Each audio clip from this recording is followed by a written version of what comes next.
What's going on, folks? Welcome to the bar. Dan here with another video, and today I'm here with a what-if/theory video that falls along the lines of what happens after this entire situation blows over. Now, if you're not caught up in My Hero Academia, I suggest you back out of here now, because I'm going to be spoiling the most recent chapters with this theory. Oh, and also, the 24-hour stream for charity happens this Saturday, November 7th, so make sure your calendar is cleared and you're ready to go all day and help out this amazing charity. And if you don't want to miss my 24-hour shenanigans, do me a solid. Hit that subscribe button and that notification bell. That way, YouTube does their thingy thing and lets you know when your boy drops a video. Otherwise, let's get inside, grab a drink, and talk about whether or not One For All has landed our boy Deku in the proverbial hot seat. Okay, 3, 2, 1, let's go.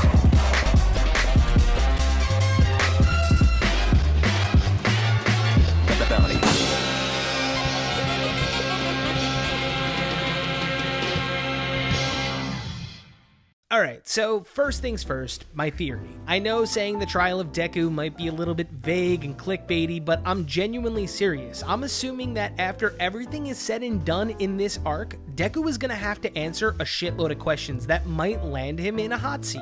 And look, by no means do I think that Deku's gonna get locked up and they're gonna have a legitimate trial after this battle. The trial that I'm thinking of might be on a smaller scale and primarily happening at UA. Also, this wouldn't be a My Hero Academia video if I didn't have Dan's controversial take, so I'm gonna say this right here and right now. I don't like to call this current arc in My Hero Academia a war arc. And I know some of you at this point are like, Dan, the arc is literally called the Paranormal Liberation War arc. What the fuck are you talking about? And I'm just saying, like, let's think about the most prominent war arc in the past 10 years. This doesn't draw anywhere close to the scale of the Great Shinobi War. Look, by no means can I consider myself a Naruto stan. If anything, I'm just a Naruto fan. But when I think about it, you know, in the past 10 years, the most prominent war arc is that one. And this one doesn't really hold a candle to it. People were fighting across entire continents in that war. This war is currently only taking place in 2 places in the entire country of Japan. This is just a massive battle spanning cities. Calling it a war is a bit of a stretch.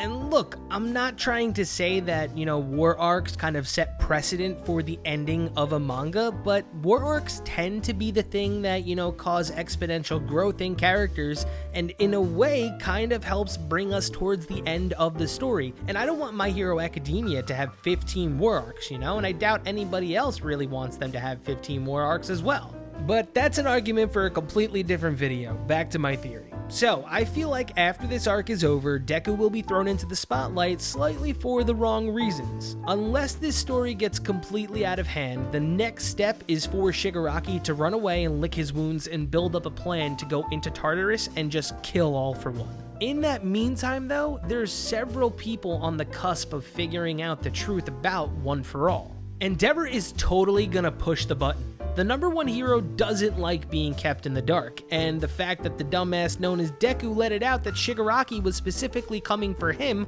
multiple times to several different people, they're gonna want to know why. Like, Endeavor is one thing, but Todoroki, Nejire, Ida, all of them know. Rocklock knows. So there's some shit going on that Deku is gonna have to answer for. Now look, if several people learn about One For All, this opens up the story to all new people entering as mentors or villains for Deku.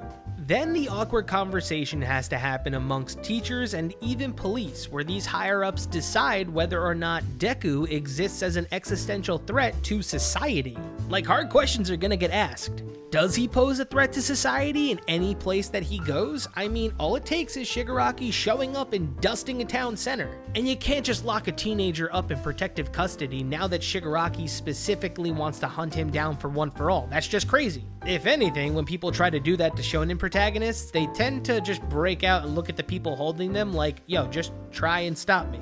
So yeah, the way that Shigaraki was drawn to One For All has me thinking that he'll go to any length to claim the quirk. This could mean that danger lurks around the corner for everyone who's ever been associated with Deku or One For All, from Small Might to Inko to even his father Hisashi who's overseas. I mean, think back, Inko was already on the verge of blaming All Might for getting her son horribly mangled, and we've yet to see the type of person that Hisashi is. For all we know, Hisashi is either as timid as Deku and Inko, or he lives up to his quirk and has a fiery tongue.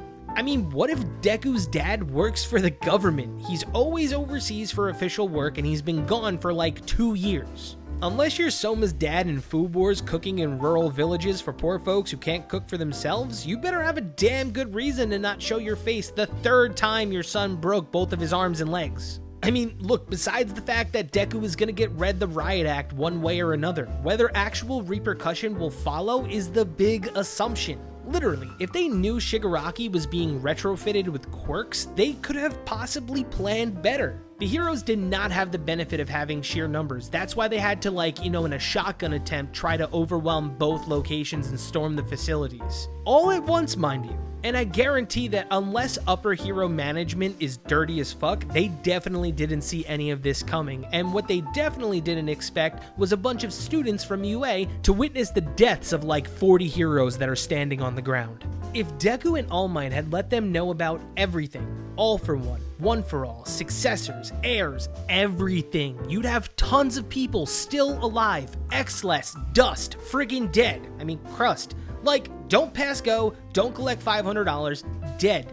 One of the leading contributing reasons was because All Might believes the secret of One for All needs to remain hidden. Dude, people died. So of course, after this whole debacle blows over, I think the question that will be asked is whether or not Deku can still be permitted to attend UA. Yeah, when All Might went to school, you had somebody like Gran Torino to look after him, a full-fledged hero who became a teacher after the fact. Deku's current teacher and the only person capable of turning off his quirk in the result that it goes out of control is down a leg. Night Eye is dead and Gran Torino is pretty much there and All Might along with him. And we know that Horikoshi loves bringing in the parents of the students into the equation. He's done it once before, and involving the students in a fight where they were all almost turned to dust? Shit, there will definitely be some parents, wink wink Hisashi, who will definitely question letting their kid attend UA on the basis of knowing that someone at any point can roll up and level the building.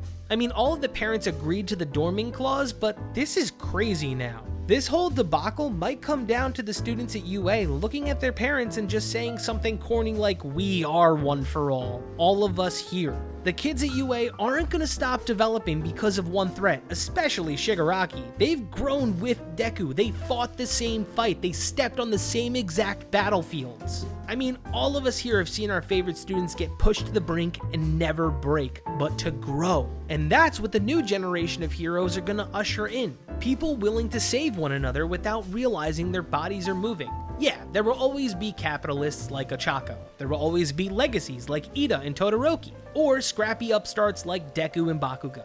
But every single one of these students are heroes because they believe in the ideal that good people exist and that a person never needs a reason to save someone.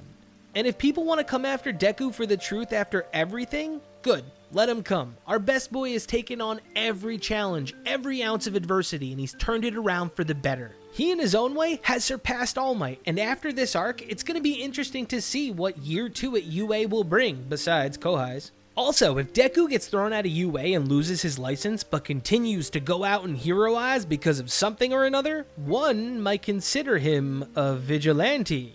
Alright, I'm going to stop there before I go too far and bring the vigilante fam into play. And before we go, to completely debunk my theory in one sentence, if Endeavor just keeps his mouth shut and doesn't mention anything, they might be able to skate by with All for One still staying a secret without anyone really even knowing. They could kind of just be like, oh, why does Shigaraki want Deku? And they can kind of bullshit it. But as the story goes on, more and more people have found out the secret. And I just think after this entire situation, it's going to be really, really, really hard to hide it after the fact. I mean, Rocklock knows that you can fly now. The dude knew you when you weren't even capable of using Black Whip. So now that you've used Black Whip in front of him, and now that you've saved him using Black Whip, but also at the same time flying through the air, there's gonna be some questions that are probably be asked, like, you know, what the fuck are you, dude? I mean, with one guy whipping out tons of quirks right in front of him, and another guy sitting there with a bunch of quirks in front of him as well, you can't help but go, hey, huh. But yeah, do you think that after this arc, Deku might land himself in the hot seat for some questioning? Let me know your thoughts in the comments down below, and if you like this video, be sure to hit that like button. Otherwise, this is Dan, signing off. Cheers.